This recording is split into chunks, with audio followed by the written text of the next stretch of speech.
in be bir tie ka chokane. Yes, one of your machalo delegation papati APC. Okay.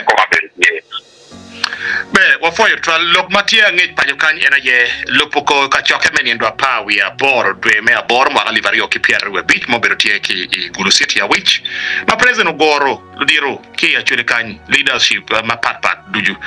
lokum kato compensation ika choke enoni agikne president miu dwe achel me ultimatum botte so lao kida actually ni ko biet dok lok mamu nen chalo won funo po ma ko tamu ko biet dok loko ka o cho tampa dang chi o ting lok o chwal boten me neno ki mok mamu ngoma be ki tim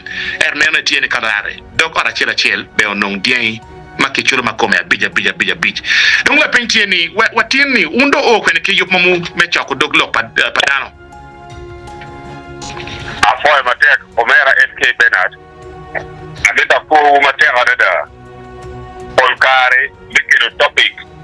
donc malugo Jimmy Pakara Chori.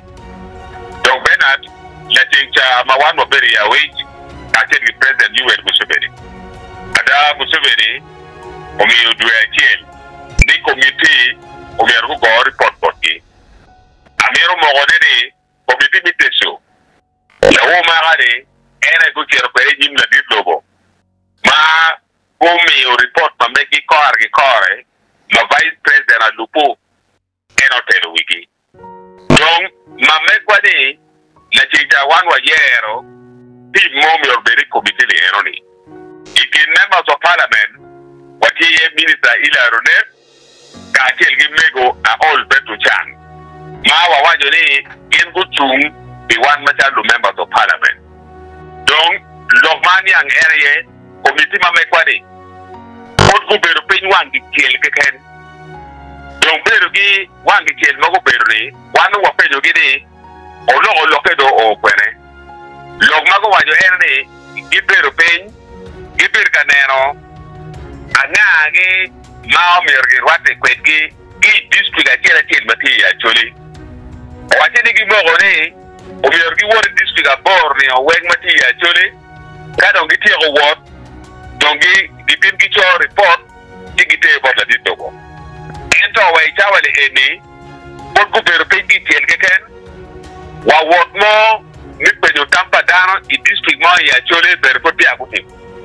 donc amiro mo gone kamaleg ni committee ma mekwani ya chole nen talo jonne pigiti serious watin kimo mati ati mo porti me bere pere kawi po tinta warwa digila ditogo ni pero ba chole o mi orginen dare iyo mapat o mi orpigi po pero ba chole gi peso ka chel gi lao biara chole ka chel gi put lao mo kene inguri ikam de mwara ere pierre rio peso lo me kam ma ka beru pe bobi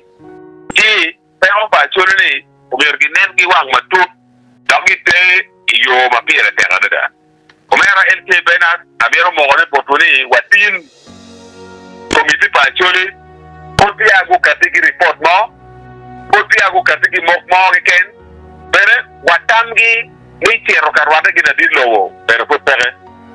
ma jara MP ma ay kilakso ya piyom jara MP ma ya chole Honorable Gilbert initi la me parliament da obe o teki dul makilona chole parliamentary group ma ite group eneni kono obero tie ka choka nyopo bero tie o teki WhatsApp group maribu no magel in machalo in me poi we dul eneni your members maki yargini ne wa kar tika karo ma do kar ken yana chel tin dong du ya chel ken yana chel pour gi mo pere kon president mi du ya chel ken LK Bernard igi polkar ka enen trusting committee maro gi wajini wumo chalo committee utung pikara chama ken watamani iwo wa mi ibikare wanet kiba committee ku biti kwene ada wan machala chole parliamentary group wana tigiti mamego owero wara poli mega on betuta wakle mego lokido o kwene mo matikati megi kome tibere alego LK Bernard katwere ogo be chindi mega all betuta maki eri committee eroni gi kome we enbere omi tamma mege we ka challenges mo tie pero mo tie magitika mo ne go bigi bete achole gunge ingo katike pero ne kamaleng den ka enen te sodomiki anyim president Yoweri Museveni o mi green light iteso ni itingbar jamanyem ibikero tampa tesoni i cabinet meeting where ko ya cabinet roye ikatwere ike chulu tesoro immediately so manyura tiri wana chuli wabi jongche andeda yeno report na mekwa o nyinga didogo yake tika discuss the cabinet no tampa tesoro yake tika discuss ya tamani in the video mabe o go singi mega all beto chan ka kili minister ila ronep we put it mabe arada pera ngo magitika none mawe wa team imoko pega time ikobite pacholi manyote irwa inde mo ni foot piki chako penyo tam LK Bernard amoro kamaleng ke committee for kuberu wangi kelge ken kinu mo time for pere eni kinu mi mo kamaleng mo peye okay wa foyo 12 mino update meno apo LK Bernard wow